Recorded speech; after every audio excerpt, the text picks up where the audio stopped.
My name is Adewale. I regret living with her in the UK. I never knew that bringing her to the UK was a mistake. She almost destroyed my life. In the cold, misty mornings of London, when trains roared beneath the earth like restless spirits and the sky wore a permanent shade of grey, Adewale Adebayo stood at the window of his apartment overlooking the city he had conquered. He had everything. And yet, he had nothing. Success filled his bank accounts. Silence filled his home. But his story did not begin in London. It began in heat, in noise, in hunger. It began in Lagos. Adewale was born into struggle. His mother sold tomatoes in the market, her voice hoarse from bargaining with customers who wanted discounts she could not afford to give. His father carried debts like chains around his neck, each unpaid loan another blow to his pride. As a boy, Adewale watched. He watched humiliation.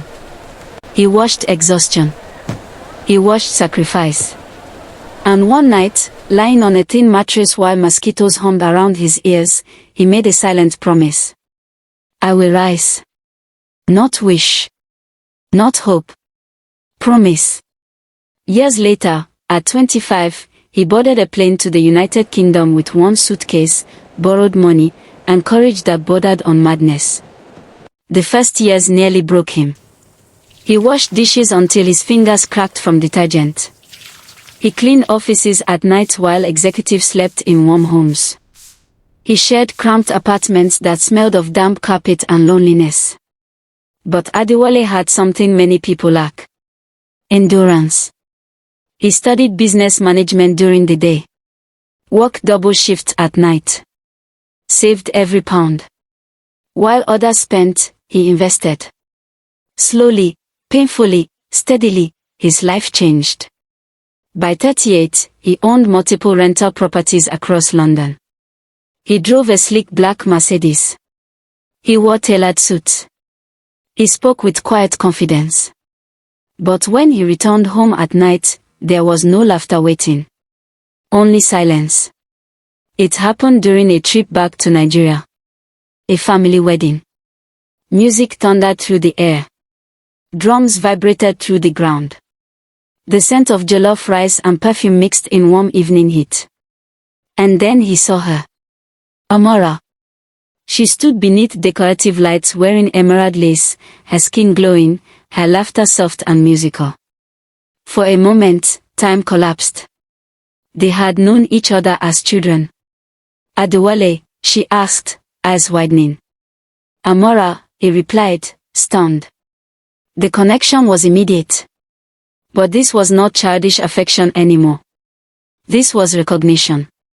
Destiny, perhaps. They spent every day together during his visit. Restaurants.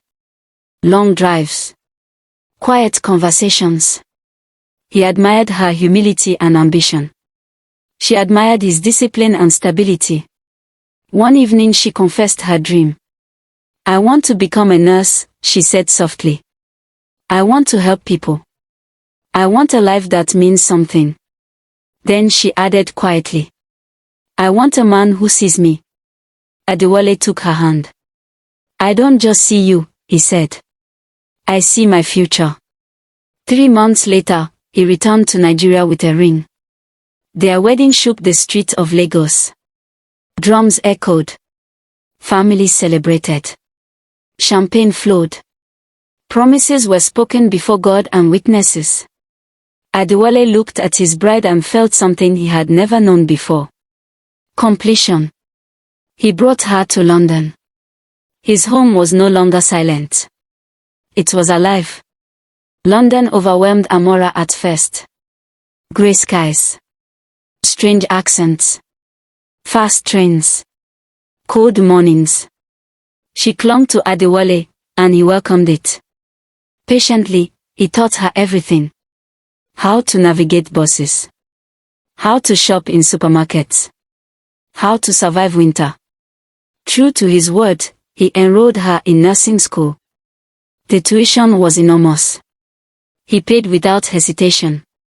You focus on studying, he told her. I will handle the rest.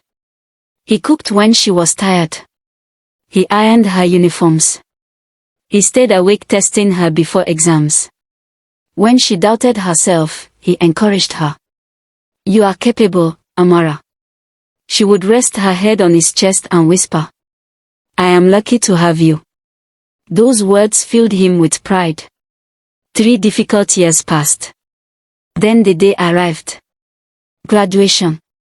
She stood in her nurse's uniform, radiant, accomplished, transformed. Adewale threw a celebration. His queen had risen. Change rarely arrives loudly. It creeps. Amara began working long shifts. New friends. New independence. New income. Her tone shifted. I'll be late. I'm going out. I don't need permission. Adewale ignored the warning signs. But respect slowly dissolved. She criticized him. Mocked his accent. Called him controlling when he asked simple questions. One evening, during an argument over burnt rice, she said words that pierced deeper than knives. You think you own me because you paid my school fees. He froze. I supported my wife, he said quietly. Is that wrong? She walked out. Yes. What was I supposed Something to do? inside their marriage cracked. Rain hammered against the windows that night. The argument escalated quickly. You belong with me. Voices I am rose. not your property. Pain turned You into can't anger. just leave. I am not your You belong property, with me. she shouted. I am not your property. And you are not my enemy, You can't he just replied. leave. Then she grabbed her phone and dialed the police. When officers arrived, confusion ruled the moment.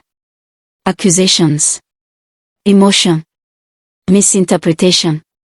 Minutes later, handcuffs clicked around Adewale's wrist.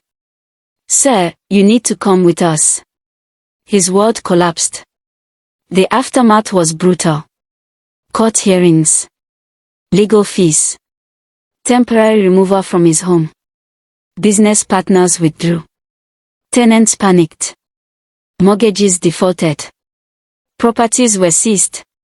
In less than a year, Adewale lost almost everything he had built over 2 decades. But the deepest wound was not financial. It was betrayal. Amara filed for divorce. In court, her voice was calm. Detached. He looked at her and saw a stranger wearing his memories. Depression nearly consumed him. He moved into a small flat. Sold his car. Sold his suits. For months, he questioned his existence. But something inside him refused to die. He started again. Consulting work. Small contracts. Slow rebuilding. But this time, his mindset changed. He built for peace. Not approval. Not love. Not rescue. He joined a men's support group. Mentored young immigrants. He often told them, love with wisdom. Support with boundaries. Never build someone who does not respect the foundation. Years later, walking along the River Thames at sunset, city lights reflecting on water, Adewale felt calm for the first time in years. Not rich, but whole. He whispered, I lost property, but I found myself.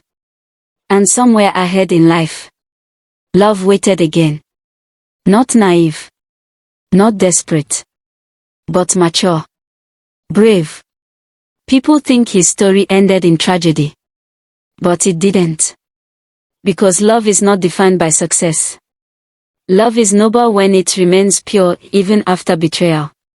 Adewale never cursed Amara. He simply learned. And opened his heart again. Because love, when shared with the right person, is still the greatest wealth a human can know. Subscribe, like, share and watch out for part 2.